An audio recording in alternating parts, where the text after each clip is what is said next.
క్రీడలు దేశం యొక్క ప్రతిష్టను పెంపొందిస్తాయి. మొన్న నేను ప్రధానమంత్రి గారిని కలిసినప్పుడు 2036లో ఒలింపిక్స్ క్రీడల్ని ఈ దేశంలో నిర్వహించాలని మనోళ్ళు బిడ్డింగ్ చేస్తున్నారు. ఈ దేశంలో అత్యధికంగా క్రీడలకు సంబంధించిన వసతులు తెలంగాణ రాష్ట్రంలో హైదరాబాద్లో ఉన్నాయి. 20 ఏళ్ల కింద మనము నేషనల్ మిలిటరీ గేమ్స్ కండక్ట్ చేసినాం, ఏషియన్ గేమ్స్ కండక్ట్ చేసినాం.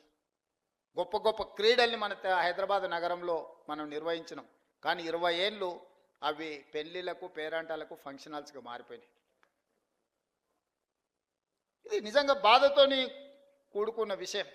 అందుకే నేను వస్తానే సింగిల్ ఆర్డర్ ఇచ్చిన, స్పోర్ట్స్కు తప్ప గేమ్స్కు తప్ప అవి ఎవరికి ఇవ్వద్దు. ఎవడున్నా ముఖ్యమంత్రి ఇంట్లో శుభకార్యం ఉన్నా అవి మాత్రం ఇవ్వడానికి వీల్లేదని ఒక ఆర్డర్ ఇచ్చి వాటిని అన్నిటినీ రివైవ్ చేసి రిపేర్స్ చేసి ట్రై నేషనల్ ఫుట్బాల్ ఛాంపియన్షిప్ నుంచి రెగ్యులర్గా క్రీడల్ని అక్కడ నిర్వహించే కార్యక్రమాన్ని ఇచ్చిన. ఇవాళ అవన్నిటిని కూడా స్పోర్ట్స్ యూనివర్సిటీకి మనం ఈరోజు డెడికేట్ చేస్తున్నాం.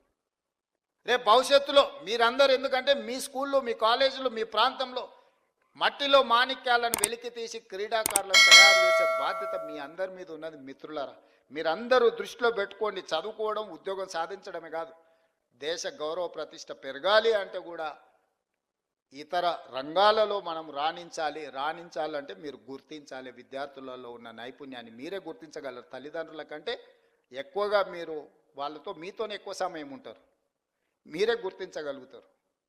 మీరందరూ ఆ దిశగా ఆలోచన చేయండి.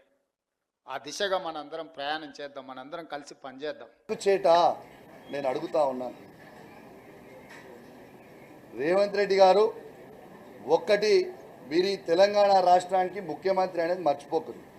ఇలా తెలంగాణ ప్రజలందరూ కూడా నువ్వు కేసీఆర్ గారు చావాలని నువ్వు కోరుకుంటున్నావు కావచ్చు, కానీ కేసీఆర్ గారు సచ్చే టైప్ కాదు బాబు, గుర్తుపెట్టుకో. కేసీఆర్ గారు చావు నోట్ల తలబెట్టి తెలంగాణ తెచ్చిన వీరుడు కేసీఆర్ అని చెప్పక తప్పదని చెప్పి ఈ సందర్భంగా తెలియజేస్తాం. తెలంగాణ ప్రజలారా ఒక్కసారి ఆలోచన చేయండి. ఇదే కేసీఆర్ గారు లేకపోయి ఉంటే మన తెలంగాణ వచ్చేదా?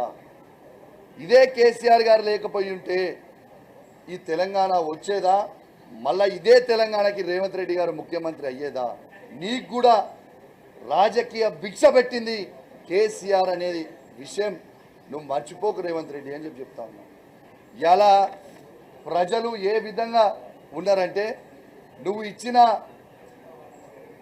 6 గ్యారంటీలు హామీలుతో ఏ విధంగా అయితే నువ్వు ప్రజలకు ఇచ్చినావు, ప్రజలని నమ్మించినావో, నిన్ను నమ్మి ప్రజలు ఓటేసినందుకు ఇలా ప్రజలు పెడుతున్న శాపనార్థులకు కుక్క సాగు వచ్చేది రేవంత్ రెడ్డి అని చెప్పి సందర్భంగా తెలియజేస్తా ఉన్నాను. గ్యారంటీగా చెప్తా ఉన్నాను, ఇది ప్రజలు, తెలంగాణ ప్రజలు పెట్టే శాపాలకి కుక్క సాగు వచ్చేది రేవంత్ రెడ్డి అని చెప్పి చెప్పక తప్పదని చెప్పి సందర్భంగా తెలియజేస్తా ఉన్నాను. అదేవిధంగా నిన్న ఒక జర్నలిస్టు పాపం